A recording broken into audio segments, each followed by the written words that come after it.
Welcome to episode 199 of Podketeers. This week we talk about me finally doing something that was long overdue. We talk about Ready Player One and how it's getting us amped for Wreck-It Ralph 2. Plus we make some comparisons to another film in the Disney catalog. Once you listen, if you have any thoughts, please share them on our Instagram or Facebook post or on the blog post for this episode over at podketeers.com/199. We talk about a town that the Disney company built named Celebration in Florida. And finally, Pixar Fest is about to kick off. We talk about the new Monorail wraps, what we think should be different, and our thoughts on what we think will be on Monorail Red when it finally debuts. This episode of Podketeers is brought to you with help from our podcast, Fairy Godparents. If you're new to the podcast, our Fairy Godparents are listeners just like you that help us out with a monthly contribution via Patreon. If you're interested in helping us out as well, you can become part of the FGP Squad for as little as $1 a month. But if you sign up for a contribution of at least $5 per month, you will also get the exclusive Fairy Godparent button as a thank you for your support. More information and a link to sign up can be found over at podketeers.com/FGP. We're working on a few new things for the FGP Squad right now, and we kind of let some news loose in this episode for something that we've been working on. Okay, it was me. I'll admit, it was me. I said it. Also, if you shop online through Amazon, the next time you need to place an order, please consider starting off that journey at podketeers.com/Amazon. On that page, you'll find a ridiculously large Amazon button that when you click on it will take you to Amazon using our special referral link. And when you click on it, anything that you buy during that trip may earn us a small commission from your purchase. It's a great way to support the podcast with only a few extra clicks. And if you're one of the people that's doing that already, thank you very much for your support. Online, you'll find us on Instagram, Twitter, Facebook, and on Vero. Just search for Podketeers. On YouTube, you'll find us over at youtube.com/Podketeers and youtube.com/Disney42. That's Disney FOR2. We'd love it if you subscribe and make sure to ring that little bell icon for notifications on when new videos are posted. More info on each of us can also be found over at podketeers.com/team, where you'll also find links to Melissa and Gavin's Etsy shops where you can get some great craft and art pieces. Plus, you'll find all of our personal social links as well. Let's get this podcast started. Here is episode 199 of Podketeers.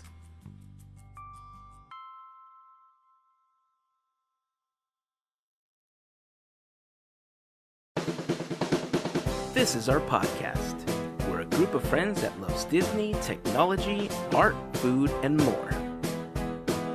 This is Podketeers. But there was one thing that I ended up getting this weekend that I thought you guys might appreciate, and it was the fact that I finally saw Last Jedi.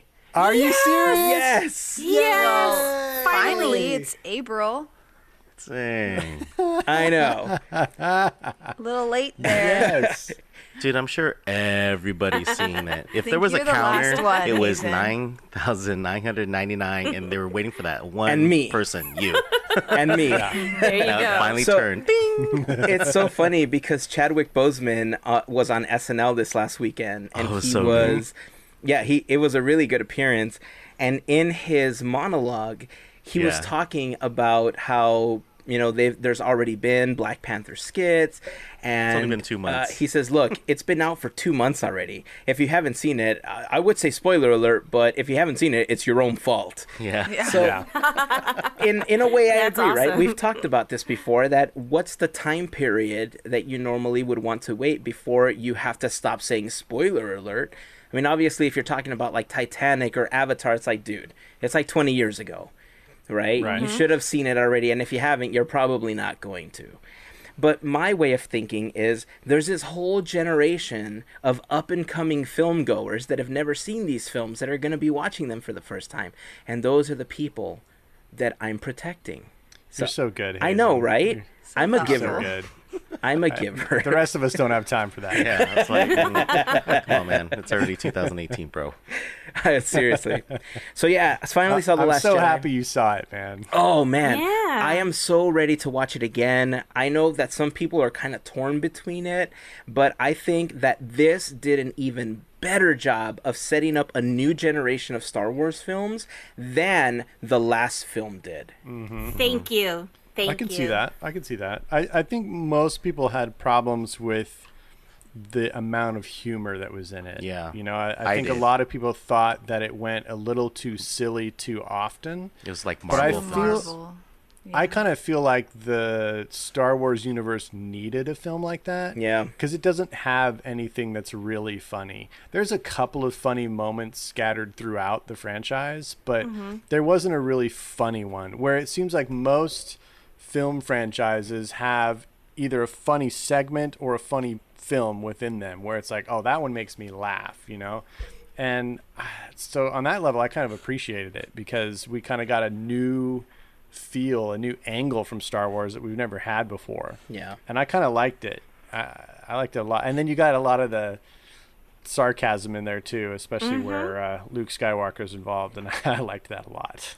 You know, I would be complaining about the overuse of the sarcasm and the humor, but I felt that it came at just the right times where it felt like it was a more organic dialogue between people. And so that, I think, brought a form of realism to this script that hasn't been in previous Star Wars films. So I wasn't bothered as much as other people were, but I have to agree with you. It was possibly one of the funniest ones in the entire franchise, if not the funniest. Oh, yeah. No, it definitely was, I think. Now, I have two other films that I have to watch very soon: Infinity War and Ready Player One. Nice. Have you guys seen that yet? Yes. Yes, we have. You have I seen it? haven't. What did you guys think Yeah. about it? Because I love that book. Well, we haven't read the book, so we're just going off of, seeing the movie. Okay. And I will say, I didn't really want to go see it. VJ was like, let's go. I'm like, but it's my birthday. I want to choose the activities. It was the day before my birthday that we saw it, but still. And so I was like, okay. Happy birthday, by the way! Thank you. Yeah. Thanks for all the love on Podketeers on the Instagram from everyone. So I agreed to go see the movie. And as long as we went to Whole Foods after, which we did, so I was excited. And the movie, I was pleasantly surprised. I really enjoyed it. Again, like I said, haven't read the book, but we really liked it. And I loved all of the Back to the Future references and All the different Yeah. Easter eggs that were other Easter eggs there. as well. Yeah, it was so good. We really liked it. So every one of the characters in Ready Player One essentially has their own storyline, and they're all in the Oasis. That's kind of the premise of this film, right? Right. And for those that are unfamiliar with the story behind Ready Player One, it's about this kind of like genius, I guess. We'll call him a genius, but he creates this alternate world called the Oasis that's in virtual reality, and all of these characters are avatars in this fictitious world. They all live in a very dystopian society, and so they all jump into the Oasis to escape the reality that they live in. Right. When, and this is all at the beginning of the book, and I'm assuming it's all at the beginning of the movie, so I don't think I'm giving too much away, but he dies. And so what triggers this entire journey for all of these characters is the fact that he hides these Easter eggs in the Oasis and says, if you guys can solve these puzzles, you will own my entire fortune. And that's kind of what spawns this entire story. So there's all these characters going after these Easter eggs. But in the book, it gets a little complex because each one has their own reason for doing it. I think there was a lot of people complaining about how many storylines there were. That was not hard for you guys to follow, and you guys kind of knew what was going on, right? Yeah. Yeah. Yeah, it wasn't hard to follow, but there were some characters that, weren't developed enough so you could... Feel connected to them, or Right, because I think it's just Okay. the two main characters. What were their names again? What's their Wade names? Wade, and- yeah. player 1 and player 2. There you go. Just kidding. That is awesome. Okay, what was it? Wade and what? Artemis. That's it. But yeah, they just basically follow those two characters. But I wish they had a little bit more development on the others, their friends. But Okay. I really enjoyed Yeah. it, even though I didn't read the book. Same. Was there any Star Wars references? Because I know when they were first developing the film and they were filming, they originally had a problem getting the rights from Disney to add Star Wars stuff to it. I don't remember any I don't- Star Wars. I know there was Street Fighter, there was Knight Rider, Back to the Future, Iron Giant, Shout out to the Iron Giant. Halo, Batman. Cool. Batman. Yeah, a lot of DC characters. Yeah, Back to the Future. I was all about it. Oh my gosh. there was King So Kong. good. There's Oh, so yeah. many things going on. But it's one of those movies that Dang. you know there's Easter eggs everywhere that you're trying to watch everything. And it's sometimes it takes away from you trying to just watch the film. So I think it's Yeah. one of those films that you just have to watch it again to be like, Yeah. oh, there it is, you know.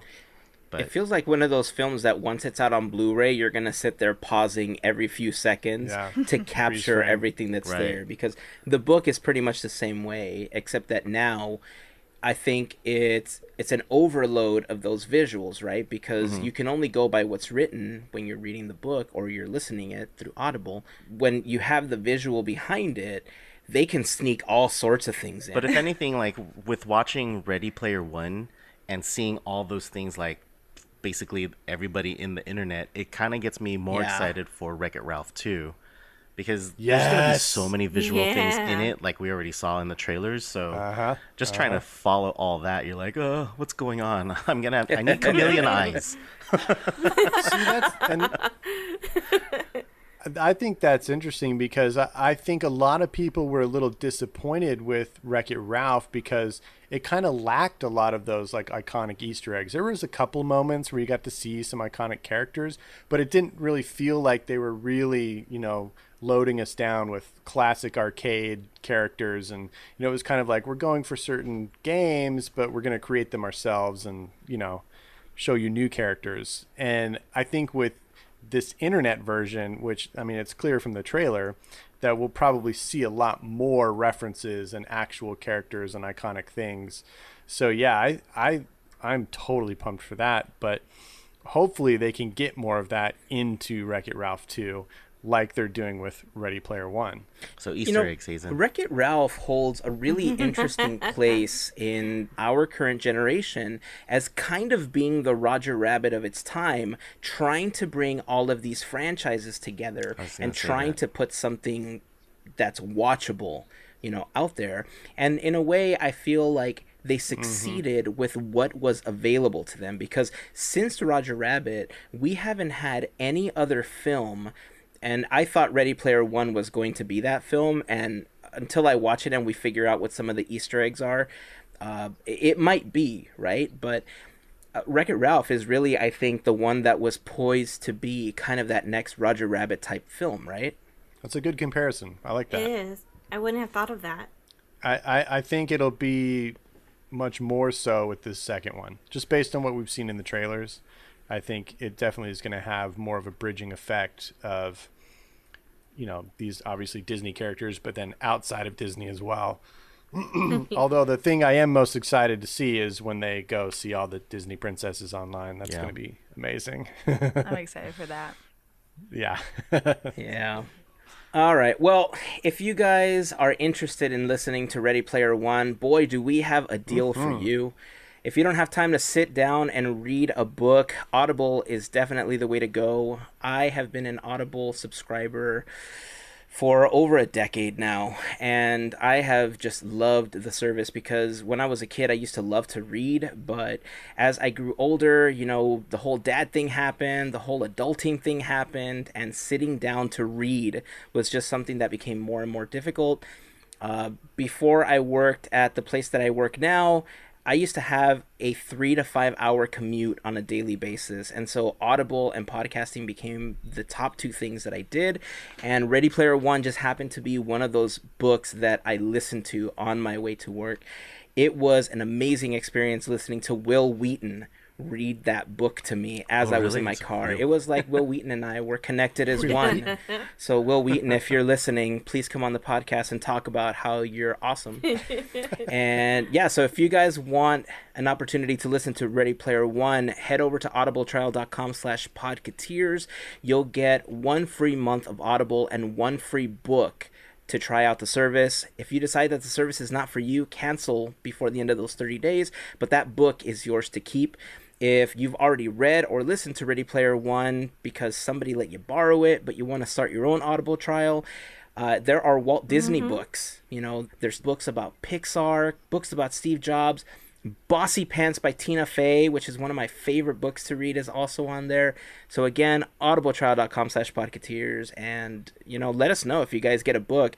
Tell us what you ended up getting, and if we've read it, we'll have this like mini discussion about it. So Question about it. Like, since you've been a member for like 10 years, is it like a podcast that you're listening to, or do you get to is the book downloaded also, so you could basically follow along with your tablet? Or So Audible, when it started off, was its own company. You know what? I just logged into my Audible account, and I just saw when I signed up.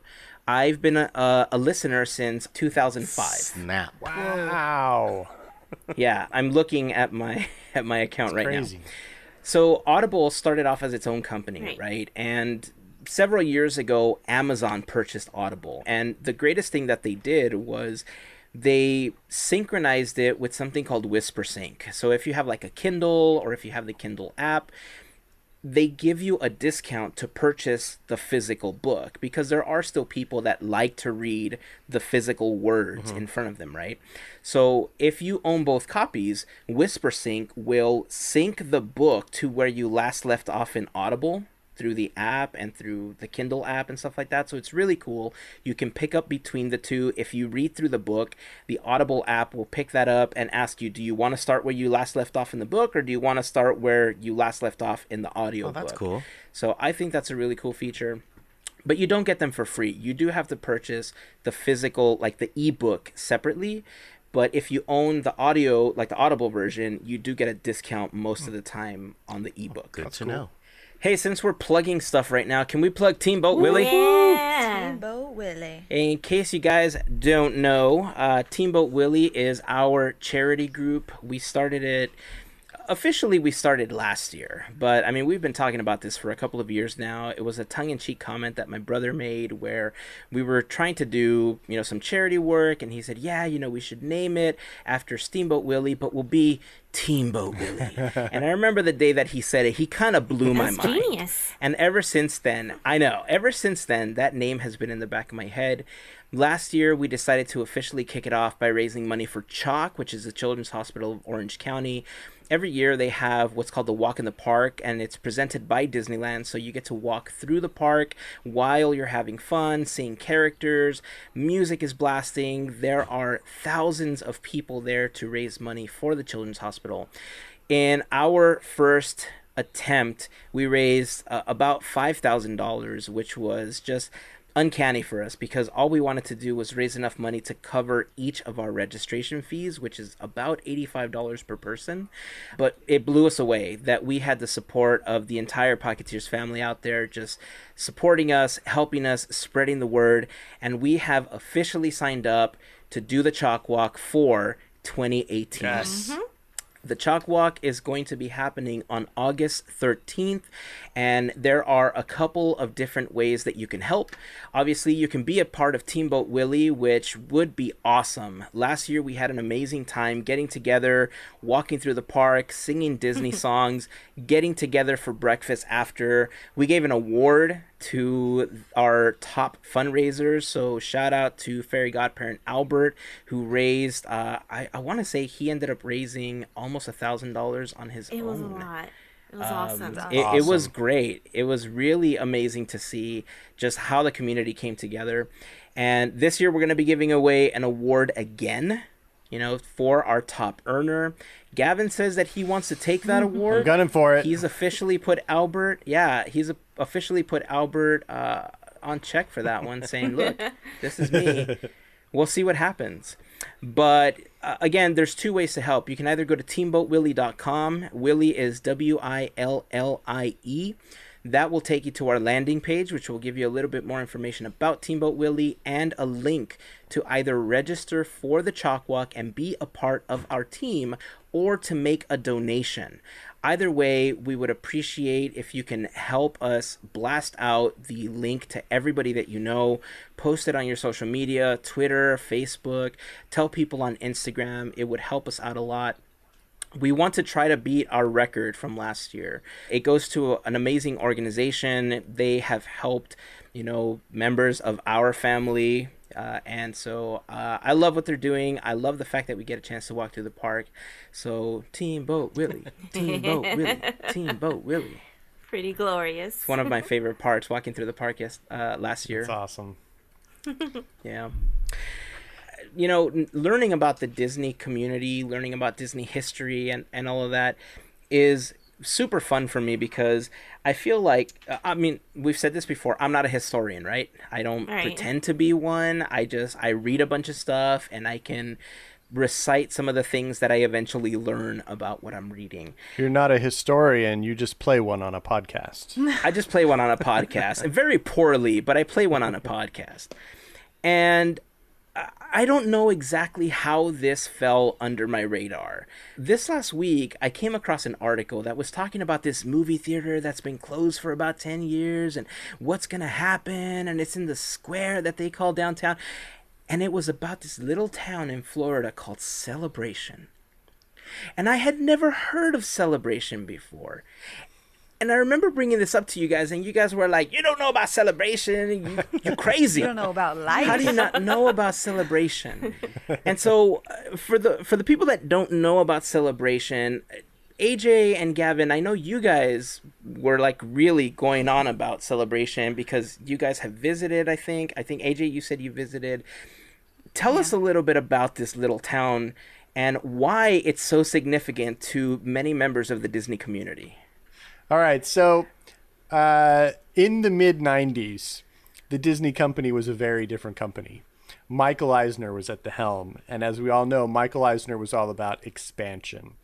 And one of the things that him and his team wanted to do was a master-planned community in Florida. Kind of branching off from the idea that Walt originally had about Epcot, which was, this kind of master plan designed city, with all the modern technology or even, super modern technology beyond what we know today. And it was going to be kind of like this utopian idea of what a community could be. Well, as we know, sadly, that never came to be because of Walt's death prematurely before Walt Disney World ever began its creation.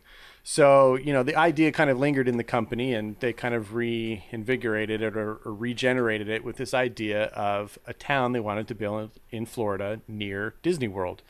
And that became Celebration, Florida. And, technically it's not a town or a city. It's not incorporated, but it's just a master planned community with, a little downtown district with shops and businesses and restaurants and things like that. They have their own utilities, which are run by the Walt Disney World utility companies. So it is kind of run by Disney. Even a lot of the internal administration of the master plan community, they call those people cast members. So there is very much still a Disney element about it. And so they broke ground in 1994. And I remember hearing about this in magazines like Disney fan magazines back in the early 90s and seeing articles in business magazines about this new town that Disney was building. And there was a lot of hype about it, a lot of big news. And, people were just insanely excited about it. And the idea of this, living in this utopian world that Disney was creating.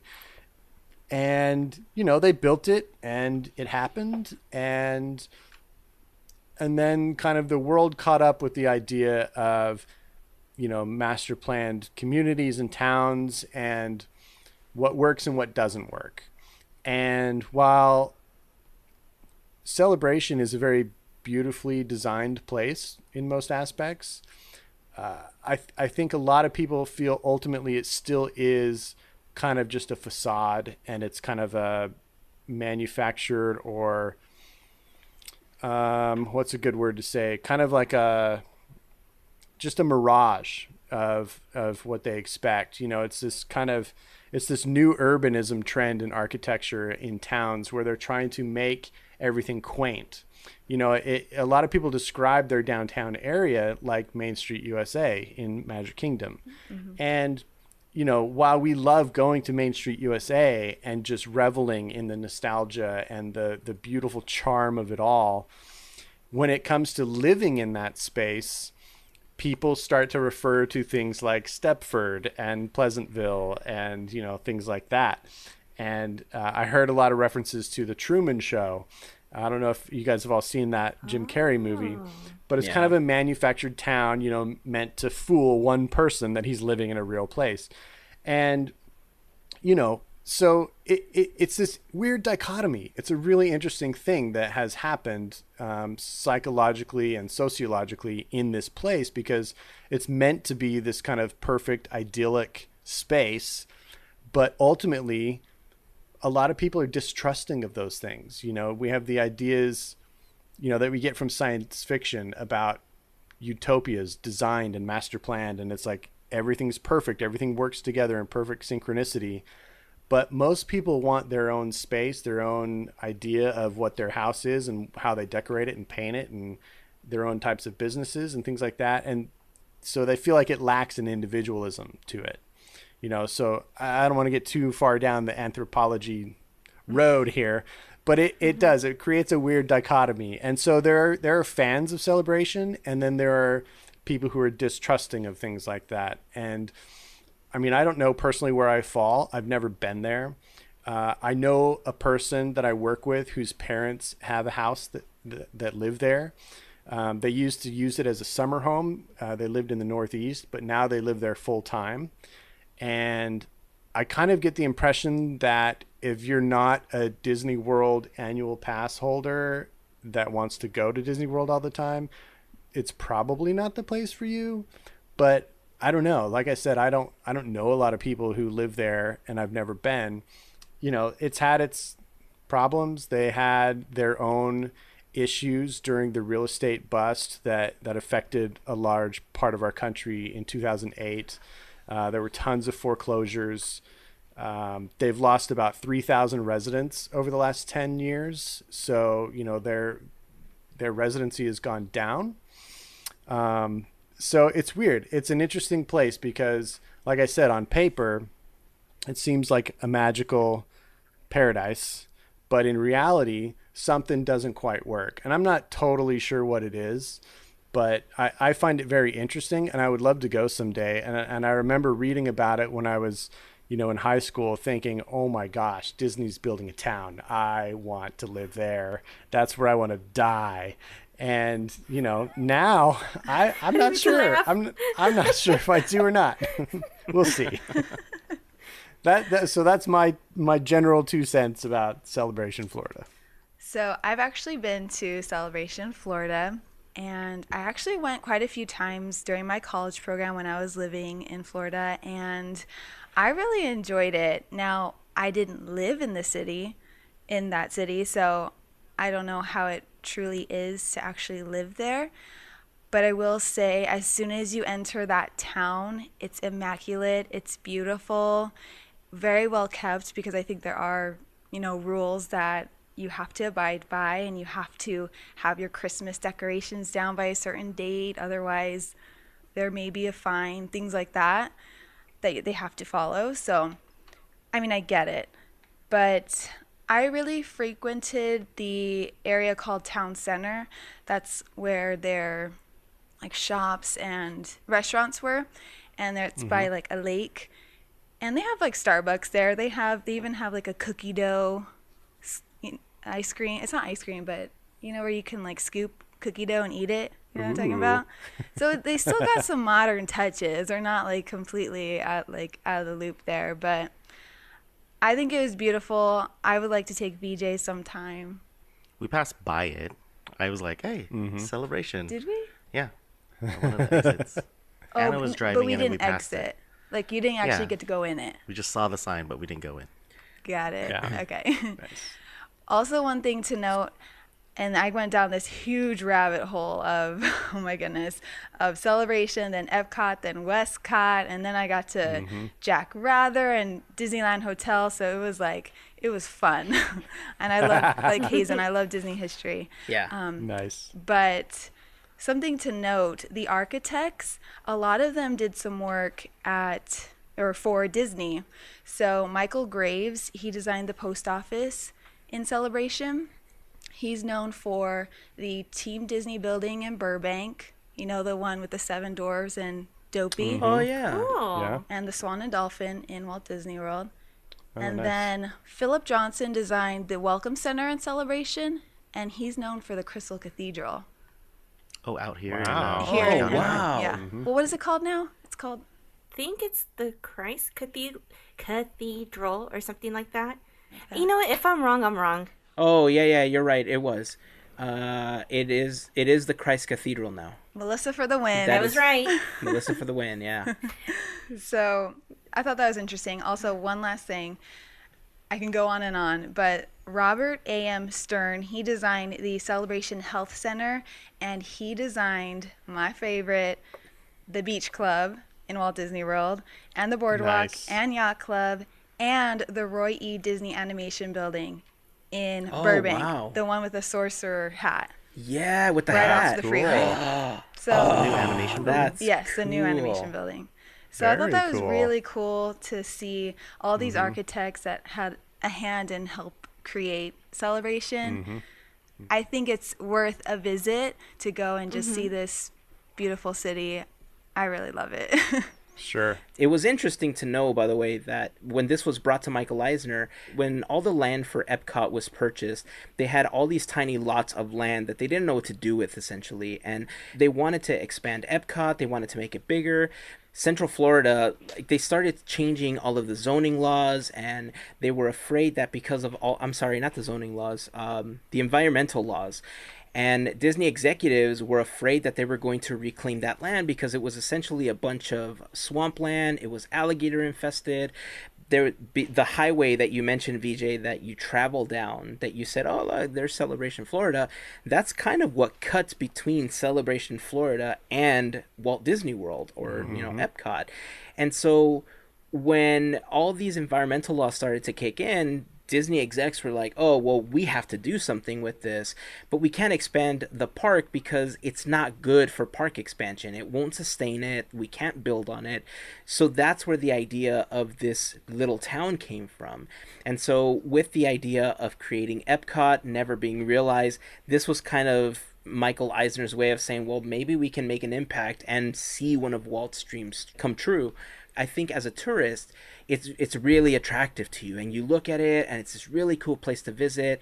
The fact that there are no chains except for Starbucks, with the power, right, jumping into Celebration, I think is really cool. I think the fact that they're all mom and pop shops keeps it really warm. It keeps the idea of what Walt wanted with Main Street to happen, right? Everybody knows each other's names and stuff. That's awesome. But again, it's a city. It's a small town. It has its problems. And if you read about Celebration Florida, you're going to see those problems. And it's the same type of things that happen everywhere else. But the more I read about it, I was just fascinated with the whole idea of Disney saying, you know what, let's make this town. Let's try to see if we can build this mini Epcot and eventually make it bigger. And, it never got bigger.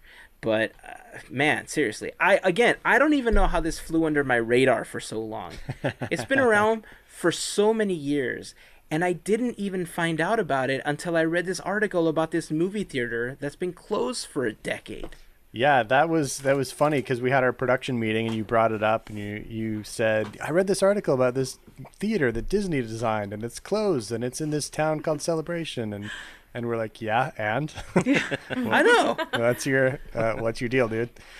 So I find it fascinating, and I think it's cool that the Disney universe is so big that even us huge Disney nerds can still discover new things about it all the time, and I just think that's kind of cool.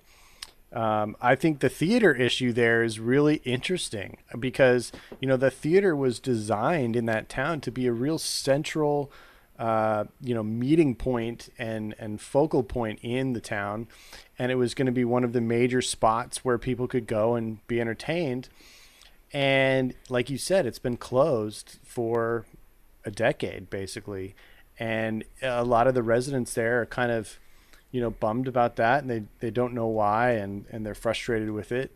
But, like most things, it's mired in business problems and corporate, leases and ownerships and blah, blah, blah. So, it's a weird thing, but it is this beautifully designed building.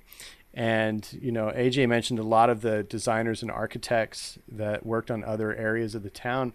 The guy that designed this, Cesar Pelli, I don't know how to say his last name exactly, is a world famous architect. They brought in the best of the best to work on this town.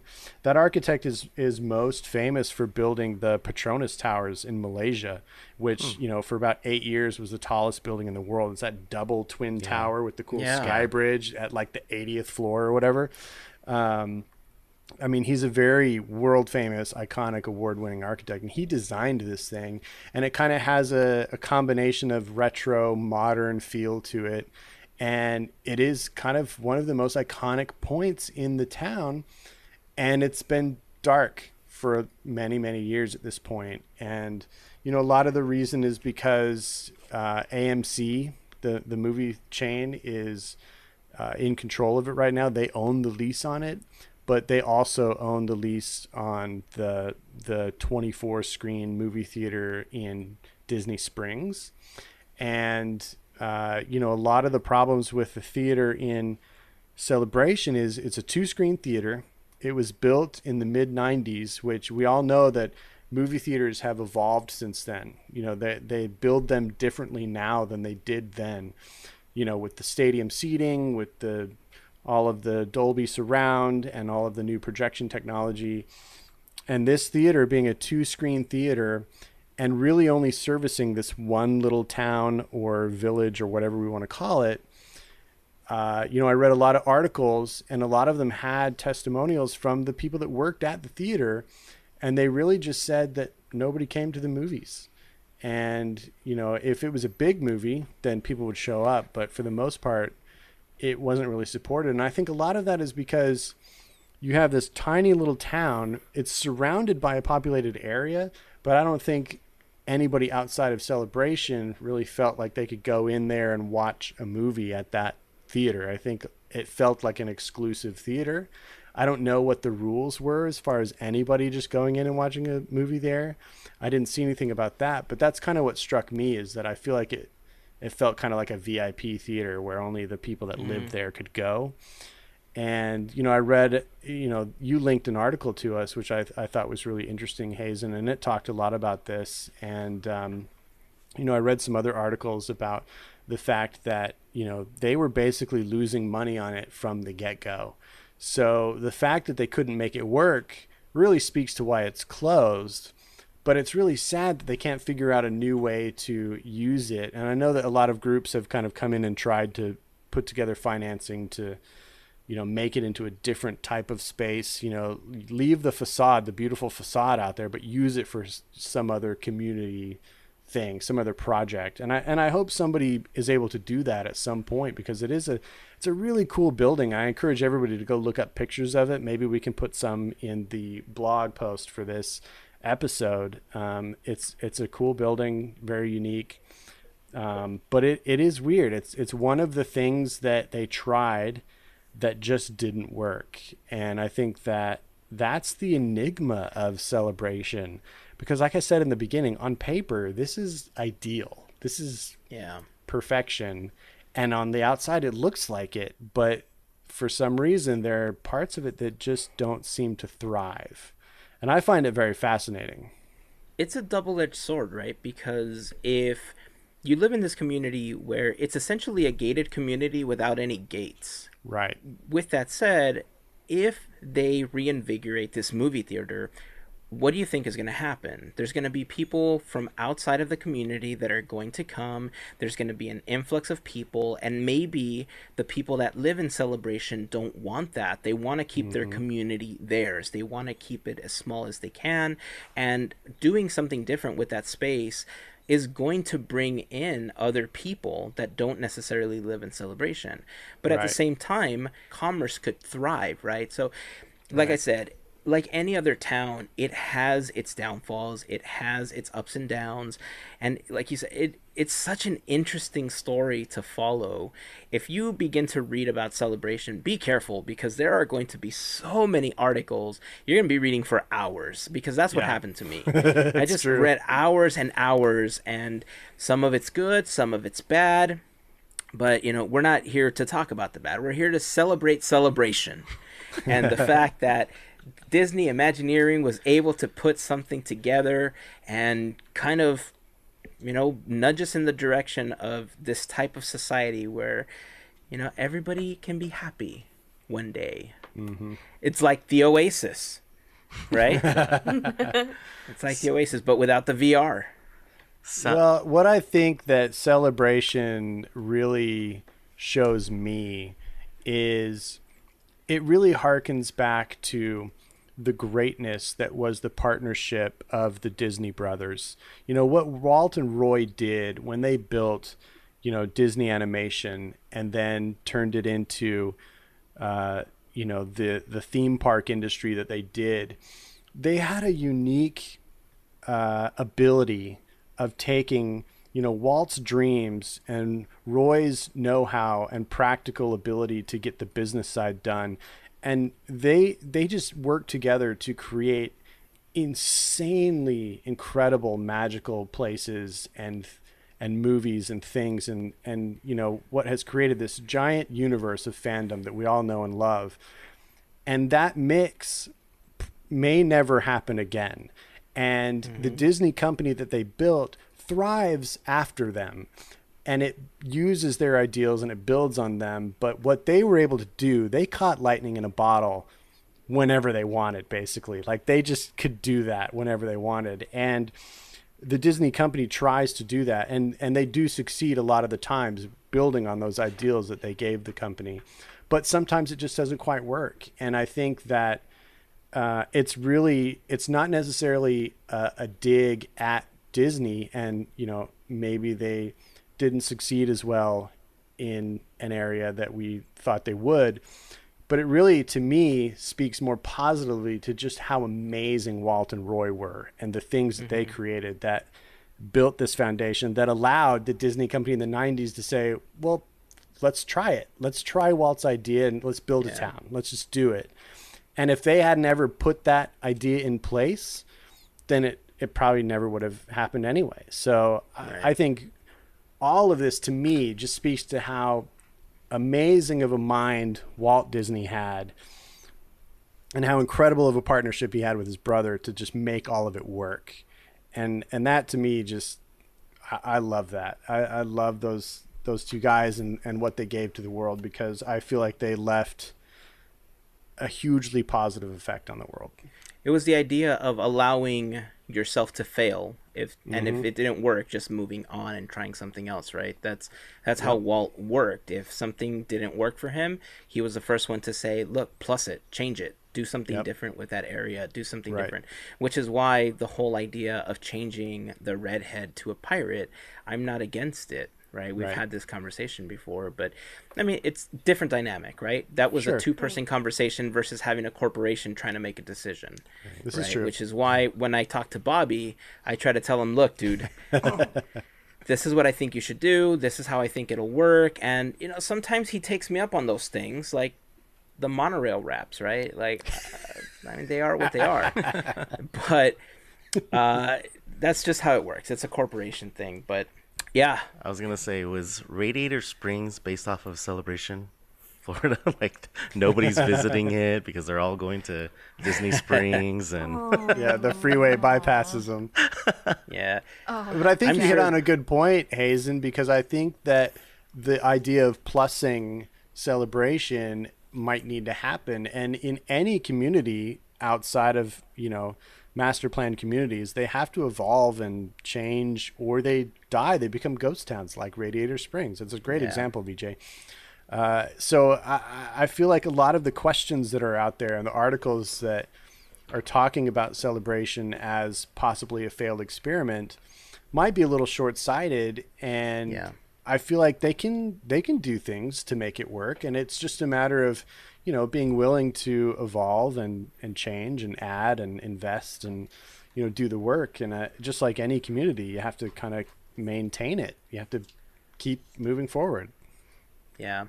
Prior to this recording, I was looking up all the articles and everything like that, and I also went on to Celebration's website, and they keep it pretty updated, and they have tons of activities and groups and programs that they keep up with. And they also have like festivals, like in April it says that there's an exotic car festival. There's a Memorial Day flag celebration on May 26th, Independence Day parade. So they have tons of activities and things that will draw people to the city already. So I think that's great that they're still trying to do that. I think they even do a Radio Disney holiday concert every year there, which that would be awesome. I would love to go to that. That would be cool. Yeah. Yeah. Ooh, Oktoberfest. Wait, they have an Oktoberfest too? Founders Day That's celebration. Cool. Yes. Yeah. Stanley has his own day. Oh, that's going to be in 2019 when Celebration celebrates its 21st anniversary. Oh, wow. So AJ, when you've visited Celebration Florida, like you've been there more than a couple times, right? What were your favorite things to do? We always just went to Town Center and just walked around that little lake. Town Center is where the theater is located, right? Yes, that's right. So I remember seeing it, but I'm pretty sure it was closed by that time. It closed in 2010, I believe. Yeah, so I was there in 2012 and after, so it was closed. I would always go to the tavern. There's a restaurant there. It's called the something Tavern, and they had really good bread pudding. So if you're ever in Celebration, go get that. My friend worked at the Bohemian Hotel as a chef, and that hotel is beautiful. It's just right there in Town Center, and I want to stay there. Cool. So that was like a couple of things that we would do. When you have pictures. I don't have pictures. When you drive around the city, did all the streets look the same? Like how big is this community?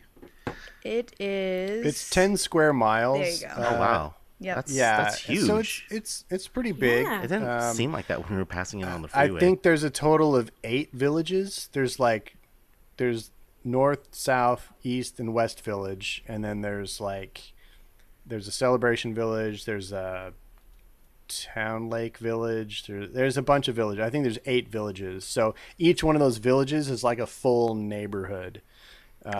With multiple streets and avenues through it. And it's all kind of centered around the one main drag that goes through Town Center that AJ's talking about. Oh, so Town Center's like their hub? It's pretty large. Yeah, it's like their hub. It's kind of like their cultural. Yeah. It's not necessarily right in the middle, but it's kind of where all roads lead to Town Center, basically. That's fascinating. We have BJ's attention. Are we going to save the clock tower now? Most of the 10 square miles, though, are taken up by the lakes and the golf courses, too, right?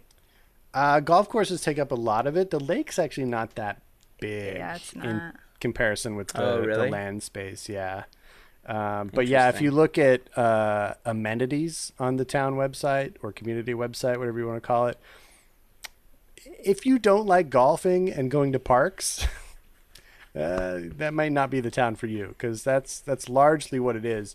Aside from all the great events and activities that they do, which that's the part that makes it kind of cool, is that they do lots of community events, and I think that's what makes it a neat place to be. Is that and being a hop, skip, and a jump away from Disney World. Yeah, I would love to visit. To move away from the big city, and go somewhere where it's quiet, where you can write a book And ride a bike. Take some photos, ride a bike, Oh my gosh. walk from one end of the town to the other within an hour. I mean, if you walk 10 miles an hour, I don't know. But we had, when we posted about a celebration on our Instagram account, we actually had some people respond. We had listener Corey say, I have lived there and have family that lives there. For the money, it's the greatest small town on planet Earth. We had listener Kaz comment, we went to the post office as I had a parcel to mail, then wandered down the street and had lunch at the Celebration Tavern. Nice spot for sitting on the terrace and watching the world go by with a cold beer. The food and service is great too. She had me at beer. As soon as she said food and beer. What about the bread pudding? She did mention the bread pudding. So yeah, I mean, like I said, I think when we finally head down to Florida, it might be somewhere that we have to make a stop, in. Come on, Hazen. Because... We all know you're just going to do a Google tour. Let's be honest, No, bro. Let's be no, real. I mean, look, we're actually planning to go to Florida now. We just need to knock him out and put him on a plane. Oh my And God. he'll wake up in Florida. He'll be pissed off for a minute, but then he'll be cool with happy. it. Wow. Just have It'll be churro more like ready in 3 hand. seconds because you knocked me out. Yes. Instead of smelling If you salt, wake put a me churro up in with front like a of- smelling churro, Yeah. just like wave it over my nose. It's like, Exactly. What is that? Where am I? Disneyland? What is this? Cinderella's castle? Why is it so humid? No. Guys, I'm hot. Why am I I'm sweating? sticky. What is this wristband? What is this? All right. Well, if you guys have any comments about visiting Celebration Florida, let us know in the blog post for the episode or on the Instagram or Facebook post. If you guys had any particularly good food in the tavern, like the bread pudding, let us know. I mean, the bread pudding might not be there anymore. It's been, a handful of years since AJ tried it. But, I mean, Have to look, have it. when I heard beer and food, I was like, let's do this. I'm all for this. Who knows? They might have a really good bacon burger, because I'm all for bacon in my burgers. I mean, who knows? We'll see. You know how you mentioned the monorail wraps, and there's 2 that have debuted, which are Yes. pretty cool. But we're still waiting for stop it. Okay, Debbie Downer. I think they're Hazen's going to They're hate. cool. Being a downer. All right, That's go ahead what and finish. I'll tell you what I downers think about say. them. all right. All passive aggressive. Downer We have says what? 2. We've got 2 that debuted, and we have the Monorail Blue, which was the EAC with Nemo and Crush and Squirt. And if you look on the back, if you had a chance to see it, you'll see Hank, which is really awesome. We also have the Monorail Orange that debuted. That has the Incredibles, which I really like how they designed it. Sorry, Hazen. I think you're wrong. So He is wrong. Not think. He is hasn't wrong. even seen it in person. I know. right, it's a I've different. seen pictures. Oh my god. That is No, not you gotta true. see it. Judging You a gotta see monorail it. by its covers. Yeah. So in the front of the orange monorail, you see the Incredibles. You've got them on the side, on the right Left side. hand side, I believe. Left hand side. Left-hand Thank you. side, yeah. Right hand side, you've got Frozen, which is awesome because he deserves, his own spotlight as well. Yep. Now, the back of that monorail, you've got Edna Mode. Yeah, she deserves a lot of love. She's back there to make sure there's no cape on the back of the monorail. Yeah, exactly. The cool thing about this is that you're seeing 2. We have 3. We've got Monorail Red, and we haven't seen anything come up. It Till hasn't tomorrow. debuted. Yeah. I know. Watch it. We're talking watch about it, tomorrow. so it's gonna happen. Yeah, let's make predictions and then see which one Right? comes true tomorrow. Can we say what, What do we date think it it's is gonna though? be? It's the 8th right now, so when it comes out on the 9th. Yeah. Timestamp it. We can prove that we're future predictors. Yeah. I have to say with Melissa though, with Frozone having his own side of the monorail, and when you're looking at the monorail pass by and you see Frozone, it looks like he's just gliding across. Like, Yeah. Cool. yeah, it's pretty He's cool. the coolest. But I Hazen love wouldn't know; Frozen. he hasn't seen it. Hazen, it's like this. Yeah, I have. I saw pictures. Not Doesn't pictures, count. not in real life, bro. I saw pictures. You're living in the oasis. I will- It doesn't count. Join us So in look, reality. I will say that I have to agree with Frozone, right? Because of the nature of his character and because of the way that the monorail moves, it really does look like he's gliding around on the monorail track. So I completely agree with that. I think that does look cool. I was gonna say the one cool thing about the monorail orange is if you see the colors and how they like track out and they keep going, it reminds me of the light cycles from Dawn. Yeah, Yes. it does. Yeah, So and So cool. that would make sense like for Dash, right? And I think that's my biggest problem with how these were designed, that I almost feel like whenever they designed the vinyl wraps for the monorails at Disney World, that I hate to say it like this, but they put a little bit more effort into them. And it might have to do with how much more they travel and the way that they're used more as a transportation tool than they are as a cool ride around the resort, right? And Right. that might have to do with it. It's more of an advertisement. The Nemo one here on Monorail Blue, I think the synergy behind the colors and the property that they chose is just so beautiful. I love the aesthetic of what the Nemo, like I want to call them stickers, but I love the No. vinyl that they used for Decals. Nemo on Monorail Blue. Monorail Red, we're still waiting to see what it is. I think we all have our predictions, and I think we're all on the same wavelength on what we think it's going to be. It is a pity that we don't have other colors running on the monorail, because I think you lose out on certain properties, just creating that visual appeal with the colors that they bring to the table. Monorail Orange, I think, was the easiest one. It's baffling to me that because the Incredibles are so red in their costumes that they didn't save that for red and they used it for orange. I think they could have done that, but I don't know. I just think that for the most part, they did the bare minimum for Pixar Fest when it comes to these vinyl kind of wraps. So I got a question. This, what we're seeing now in pictures, as you're seeing in pictures, isn't that a step up from when we had the monorails as the Cars? vehicles from Radiator Springs for Cars Land? Kind of. I mean, it's a totally different thing though, because with when they were advertising Radiator Springs or the Cars like world, it's a vehicle with eyeballs, right? And- All you have right. to do is add eyeballs to the monorail, and boom, you have a vehicle from that world. But it's this just is totally eyeballs. different. Nah, I mean, it's totally different. Because to me, you are taking the essence of a vehicle and giving it life by adding that smile and that face to the front of it. You're already in that world by adding something so simple.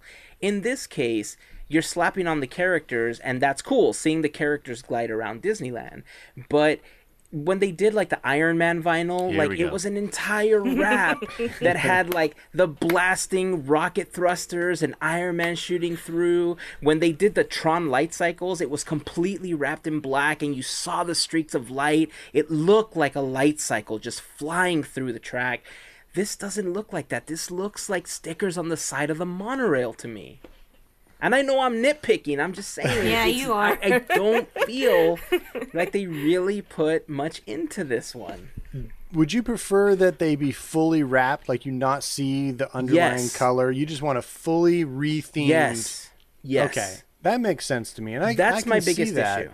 I mean, we all get tired of you talking about your boyfriend Iron Man, but I get that those raps were they were a little more fully realized. I get that, but for what they're trying to go for here, I think it's kind of cool. I like that they're just bringing in elements like the EAC is kind of like waving down through Yeah. the monorail, and I kind of like that, you know.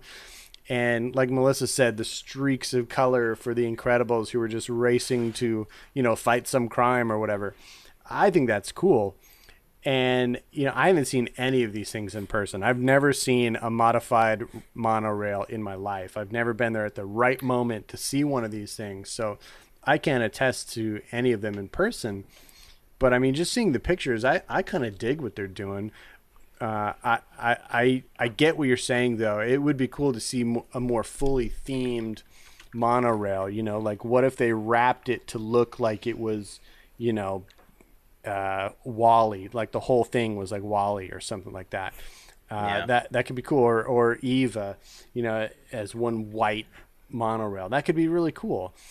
Yeah. But I don't know, with what they're doing, I kind of dig it. You know, they're doing this Pixar Fest and they're trying to incorporate everything from the Pixar universe. You know, we've seen little glimpses of the fireworks show, so we know that Buzz is going to be there. We know the Up House is going to be there. But maybe not every single character from the Pixar universe is going to be in that show. Maybe some of them are going to be represented on just a monorail, or, you know, just this thing over here, or just this food offering here. You know, I feel like they're just kind of hitting on different areas. And so, I mean, I don't know. I kind of get it. They're trying to put as many characters out there from the Pixar universe as possible. And I think this is one way to do it. And I think that if you had a fully wrapped, you know, skin around these monorails, it might, you know, like, I think the best example, you already brought up that Iron Man one. It basically looked like it was built like an Iron Man kind of costume almost. And if you were to do something like that with this, you'd kind of limit it to that one character, you know.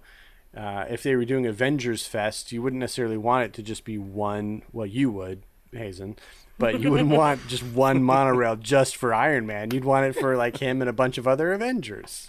I think that's just what I think. Yeah, I think there's a tactical way to do it, right? Like I said, I think really what bugs me is the point that you brought up, Gavin, that it's not a full wrap, because they've put so much more into creating the full wraps on the Disney World monorails that I think giving us that experience would just make it seem more cohesive, other than just adding, like Edna, she's just kind of stuck on a window there, and it makes it look like she's traveling on the monorail. I know you guys are all about that, and it's cool to see her just kind of hanging out in the back of the monorail, but still, there's a cohesiveness that's missing in these vinyl wraps. Yeah, that's why I like the Nemo one so much. She's like part of the main thing now, like. I know. Edna plays such a huge part in The Incredibles 2. I mean, a lot of it is all around Edna, right? Yeah. Like, really, that she's the basis of this upcoming story. But I think that's why I love Monorail Blue so much more than Orange right now, because the colors mix a lot more together, and you get, like you said, when you're looking at the EAC just kind of waving through, it looks like it's a scene from Nemo. This doesn't look like a scene from The Incredibles to me. It looks like stickers on the side of the monorail. But the colors are complementary to each other. Yeah, Hazen's gonna hate. So here's... I think we have the title of the episode. Hazen's gonna hate. Stickers on the side of the monorail? No. Yeah, stickers on the side of the monorail. No, Hazen's gonna hate. Well, you know what? I think they should have done more. All right. I mean, look, I'm not hating on them, okay? What is your idea? I know it sounds like it. I'm not, because it's a difficult thing to do, okay? It is. I understand designing wraps for vehicles is a difficult thing to do, and creating a character to just put on the side of something is much easier than designing the entire design that's going to wrap around, because creating an entire wraparound design, you have to create a seamless texture for the background. You have to make it look like it belongs, and that is a very difficult thing to do. So as a designer, I could tell you I wouldn't want that task for the monorails, right? I'm just saying that if The Incredibles is really what's kind of gearing all of this, like you have at Walt Disney World, that's kind of what's leading their version of Pixar Fest. They're doing The Incredible Summer. Here, it's all about the Incredicoaster. It's all about, like, that's really what they're going to be pushing this summer with the release of The Incredibles 2. I just think they could have done a little bit more to wrap that monorail. Okay, so what now, else would you have let me get a point added? of clarification in here, though, because I feel like there's a fundamental difference in the design of Disney World monorails that Disneyland doesn't have. In Disneyland, it has open windows, right? Right. In Disney World, I don't think there are any open windows, and that changes the game a little bit, Right. because you can have a seamless wrap that goes all the way around over the windows. And that can't happen at Disneyland. So I think there are some limitations there that we have to give credence to. But I think we're now to the point where we need to hear what the idea is for the red one. Yes. So let's talk about what we think they should do for this last one, because maybe it will be the crown jewel in the monorail pantheon for Pixar Fest. It'll probably just let down Hazen, so I don't know. Unless he predicts the winner. You know what would make me happy for Monorail Red? And this is going to sound completely contradictory to what I'm saying, but I'm going to tell you why I feel it's going to work. Do tell. A part of me wants to say that they're going to deck it out with some kind of Coco graphics, right? Because Coco was the last large film that Pixar released, and that it's going to be kind of like Coco. But going back to what Gavin was saying about how much they want to push out all of the characters, as many as possible, represent as many for Pixar Fest, the only way that I feel I would be okay with just accepting a bunch of stickers on the side of it, I'm quoting from Cars now, is if they had all of the characters from the Pixar universe kind of hanging out, just like standing there together as a family. Ooh.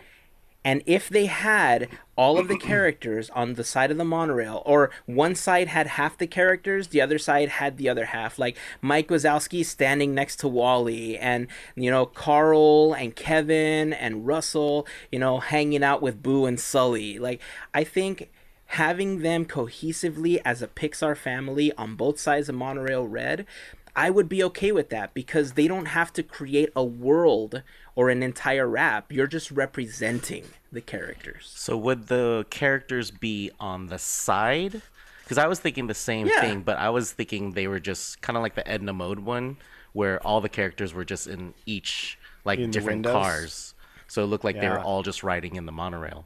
But you want them outside? In the windows. Yeah, that's what I meant. Like, you could look in, you're like, hey, Mike Wazowski and Sully are riding in the front of the monorail, but you want them on the side, like you want to see their whole figure.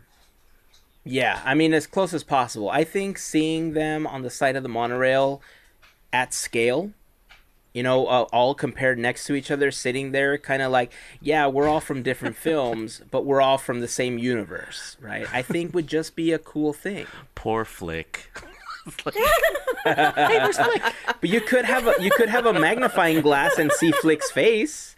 That'd be cool. Magnifying glass would be cool. But to scale, I'd be like, oh, what? That's him. Dude. So would you include the characters that are on the other two monorails? Yeah. Yeah, that would be redundant. That'd be weird. So they get special treatment? I would do it anyway. You get special treatment. No.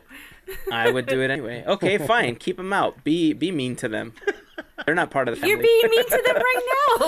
Jeez. All right, Bobby. Hazen doesn't like the rap, so just take it down. Just keep them normal. That's what I'm saying. Just put big sticker that says Pixar Fest. Nice, and this is what happens. So what would you guys put on Monorail Red?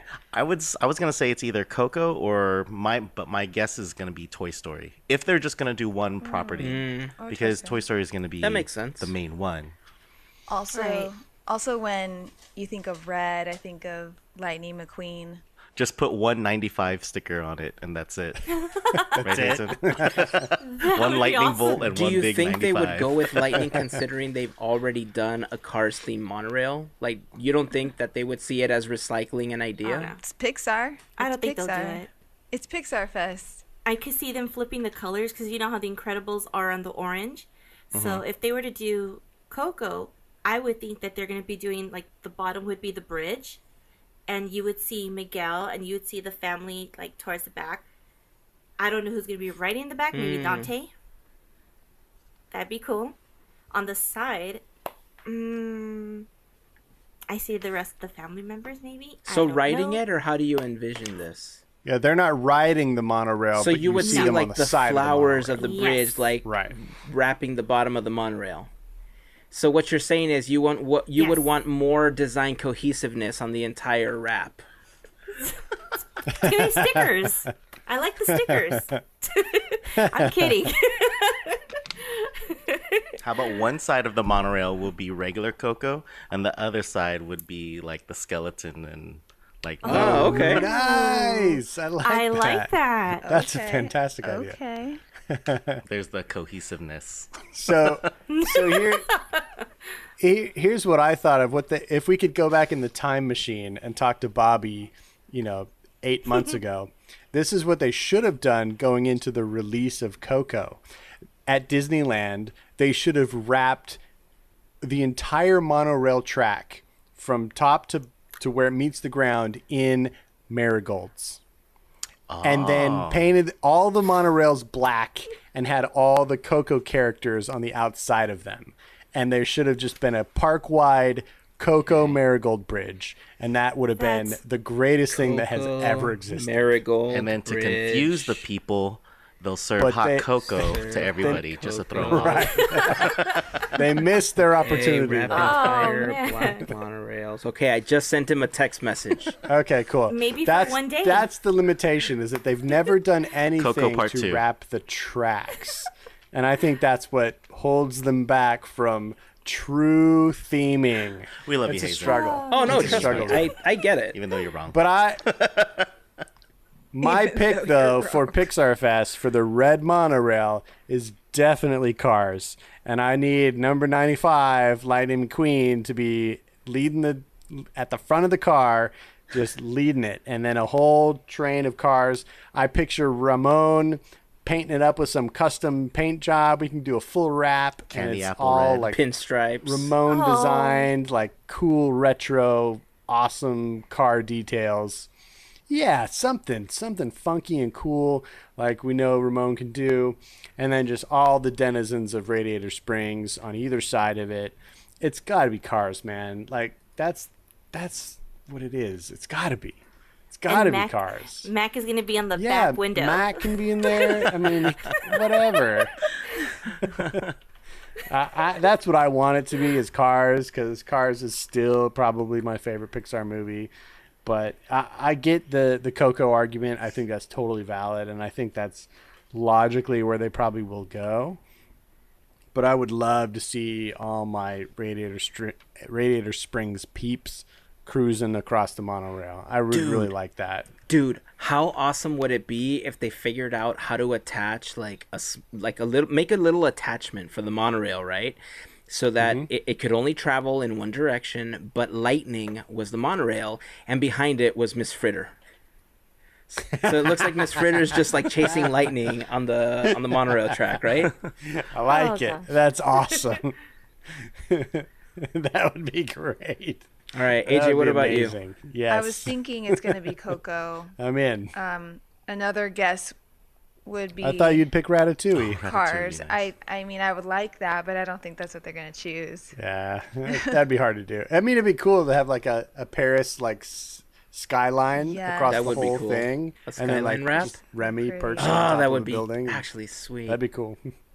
That'd be cool. That'd Yeah. be really cool if they did one with Remy for the Food and Wine Festival. That would've been Yes. cool. That's true. He should be like the mascot for every food and wine festival. It's Remy. It Well, should he be is him. at, He should be like Orlando. the Well, dude. Yeah, sometimes they switch it up at Epcot's Food and Wine Festival. So, I don't know. But yeah. Gavin, you gave me a really good idea. No, was it you that talked about it? I can't remember. But anyways, so I'm wondering, like during Pyro, because they're gonna have the projections. I wonder if we're gonna see Frozone go through, and you know how they have these snow machines. Yes. The only reason I'm bringing this up right now is because I totally remember that they have the bubble machines over by Small World Mall. So I'm like wondering, can they do that on Main Street? That'd be awesome. If he's like going Nice. through and you just see Yeah, snow. that would be So cool. I found Totally a random. picture that Carry I'm going on. to share with you guys. I'll put it up in the blog post. like Maybe it. I'll even make it the image for the episode title card. But I kind of saw something similar when Disney Infinity was first released, and that's kind of what made me feel like this is how they should represent Pixar Fest, by having all the characters together. And I think that having the characters to scale would be really important in showing the vastness of the Pixar universe. Okay, so tomorrow when Disney Parks blog reveals what red monorail is going to be, and whichever one of us is right, do we get a prize? Like, have we like put in a pool of money or something? Like, do I win $100 when it's Cars? How about you win a beer? Oh, that's. I'll take it. I like it. I was gonna settle for a churro. Okay, yeah. You know, I it's mean, really look. just going to be the Luxo ball get- that says Pixar Fest on the side. That's all it's going to be. Oh, dude, seriously. Yeah. You get beer and I want tacos. How about tacos. that? I said Cars too. You know Oh, I what? like that. Actually, I liked Hazen's idea, but I had a thought that there's going to be something that we all know and love from Pixar that is probably going to get little to no love whatsoever during Pixar Fest. And that is the tradition of Pixar shorts. So it might be even cooler to have a monorail with all of the characters from the Pixar shorts on it. Oh. Because they don't get any love. You know, it's like we all kind of know and love them, and we see them on our Blu-rays if we remember to watch the extras. But as like they don't live on really like the films do. And I think that would be really cool. A super awesome homage to the amazing artists at Pixar, because that's a lot of how the Pixar artists, like, you know, really earn their stripes is by creating those short films. And the ones that get to be in front of a Pixar movie are always incredible.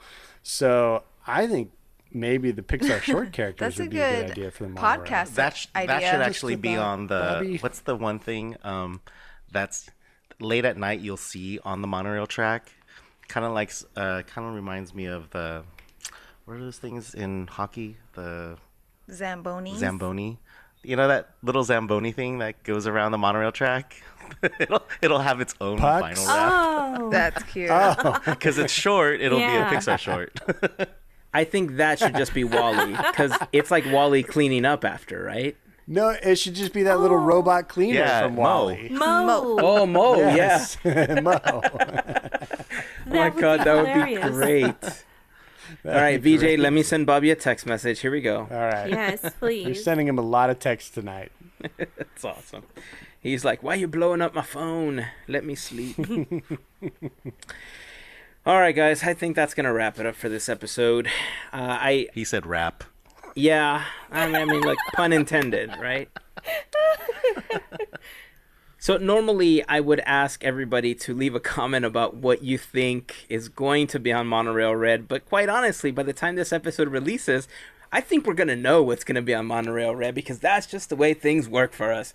We think of something and boom, the next day it gets released. So anyhow, you know, let's see who's right and who's going to get tacos and beer. I predict it's going to be all of us, and we're all somehow going to win. Because, I mean, who doesn't win with tacos and beer, right? I think that's just how it goes. So, anyhow, before we wrap up the podcast, I just want to remind you guys that if you guys want to find a little bit more about us, just head over to podketeers.com/team. There you'll find all of our social links, you know, including a couple of fun facts about us, like who our favorite characters are, stuff like that. You'll find our YouTube channels, our Instagram pages, all that good stuff. So head on over, like, subscribe, hit all those good links. Make sure that you go to youtube.com/podketeers, hit that subscribe button and ring that little bell, you know, so that you get notifications. Head on over to youtube.com/disney4two. Subscribe if you're not already subscribed, and ring that bell so that you get those notifications as well. Also, I want to remind you guys that this episode of Podketeers is brought to you by listeners just like you. We love to call those listeners our Fairy Godparents. They help making these episodes possible. And if you want to become a Fairy Godparent of our podcast, you can do so for as little as $1 a month by going over to podketeers.com/FGP for more information and a link to sign up. All of our Fairy Godparents are currently listed on that page, and any of them that have any particular project that they are working on, whether it's an Etsy shop, a podcast, whatever it is, those names are linked to their project, so you can hover over the names and click on them and be taken over to what they're doing. Just a small thank you for the help that they provide for us on a monthly basis. If you sign up for at least a contribution of $5 a month, you will also get the exclusive Fairy Godparent button as a thank you for your support. we're working on different incentives right now for our fairy godparents, including, should I talk about that we're possibly designing a Podketeers pin? Oh no, did I just let the cat out of the bag? Anyway, more information on that is coming up. So if you want more information, again, podketeers.com/FGP is the way to go. Plus, if you shop on Amazon, a great way to help us out is by starting that journey off at podketeers.com/Amazon. On that page, you're going to find a ridiculously large Amazon button. I mean, it's really much larger than it should be for the page, but it's so comically large that you look at it and you think, really, this is ridiculous. And it makes you want to click it because you're like, wow, this is a novelty button. And then you click it, and guess what it does? It takes you to Amazon. But it does it with our special link, and anything that you purchase while they're using our link may earn us a small commission. And for everybody that's taking a few extra seconds to help us out in that way, thank you very much. We truly appreciate that support as well. Anything else, guys, before we close up shop for today? Yay! I finally get to say this. When this episode drops, we will be 48 hours before Paint the Night returns, and yay! I can't wait. And some of us will be there. Come find us. We don't bite. I promise. No, we don't bite, but we are fairly friendly. I mean, unless you catch me like right in the middle of a churro bite, then I might be like, what's going on? You know, like, no, stay away. Catch hazing outside. How about that? Oh my Okay. Yeah, I'm so excited that Paint the Night is finally coming back. It's going to be nice seeing it in a different park. Going to be something new, something different, even though it's the same. It's going to feel new. And I don't know if I've told you guys, but we actually have reservations to do the Paint the Night lunch thing. I was going to say, did anybody get that? Yeah, we have it, but it was sold out the first weekend, so I think we're doing it the weekend after. But I'm excited to see how that's going to go, and I'm excited to see what the seating is going to be like. So look for that in an upcoming episode when I give my review of that. And I think that's it, guys. We good? Is this Pixar Fest? Here we come. So until next week, here is to Beer Stews and Mickey Ears. Have a fantastic week, everyone. Adios. Bye.